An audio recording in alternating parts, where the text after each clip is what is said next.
Dan Hardy marvels at Francis Ngannou's fortitude amid tragic 2024. I would not like to be Renan Ferreira. Nobody would have blamed Francis Ngannou for sitting out the remainder of 2024 after the events that shook his life over the past 7 months.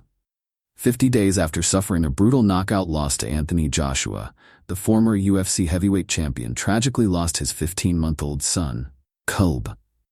Yet true to his word, 6 months later, he presented himself in Saudi Arabia to take center stage Saturday for the biggest event in PFL history. Straight after stepping off the plane from New York, PFL head of talent operations Dan Hardy came face-to-face with the Goliath and couldn't help but appreciate the evident exertions Ngannou put himself through to get ready for his main event meeting with Brazilian giant Renan Ferreira. Physically, he looks very good, very strong, and very svelte. "That's something that stood out to me," said Hardy on Uncrowns the Crake with Pete Carroll, ahead of PFL Battle of the Giants.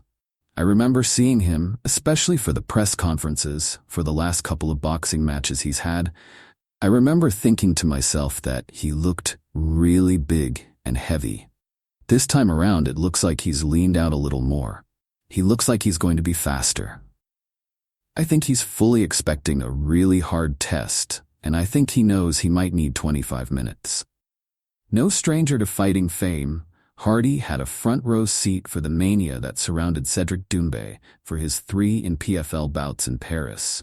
But after seeing the banners lining the streets of Riyadh throughout Fight Week, he's been struck by the weight Ngannou's name has added to Saturday's PFL marquee. "I stood in a lift once with Brock Lesnar. Well, I squeezed into the corner of the lift with him. He's got a heavy presence about him."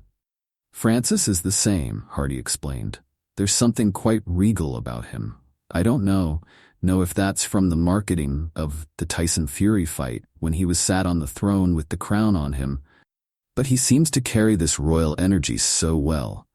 And as you can imagine, as soon as he walks into a room, he draws everyone's attention. He's got a tough test ahead of him this weekend, but if he comes through it, everyone is going to be back on the Francis train.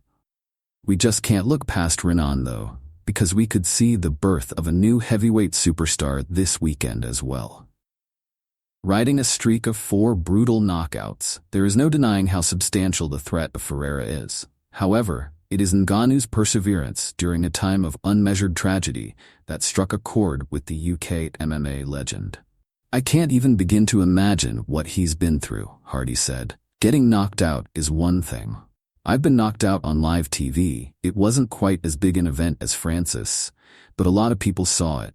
And it's just one of those things that you've got to put to the back of your head and say, well, it's a part of combat sports.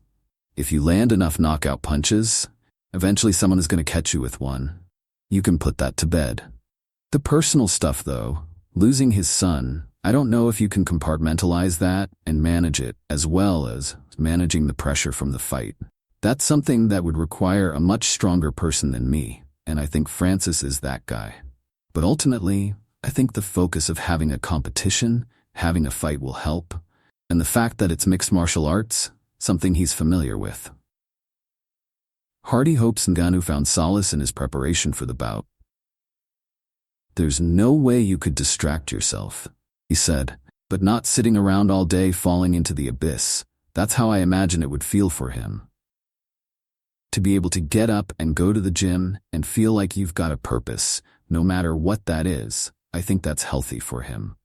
At the PFL press conference we did in DC a few weeks back, he said he didn't feel like he got a chance to fight for his son. So this might be the opportunity. "I get emotional thinking about it. I just think the focus of having competition is going to be really beneficial for him. And a focused Francis Ngannou, he's terrifying enough as it is, but to be single-minded in his need to defeat this individual in front of him, I would not like to be Renan Ferreira this weekend." Both Ngannou and Hardy's countryman Tom Aspinall underlined their claims to being the best heavyweight in the world on the Ariel Helwani show this week. Given his close proximity to both, Hardy gave his take on the debate. "We're going to find the best heavyweight in PFL this weekend, and on November 16th, we're going to find out who's the best heavyweight in the UFC. I'm hoping, and I love Stipe Miocic, but I'm hoping it will be Jones versus Aspinall, Hardy said.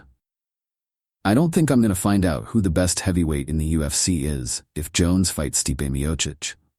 I don't know if it's one of those two guys, but Tom Aspinall is certainly in that conversation. Now, whether Tom's good enough right now and got the experience to beat Francis, that's a different question entirely.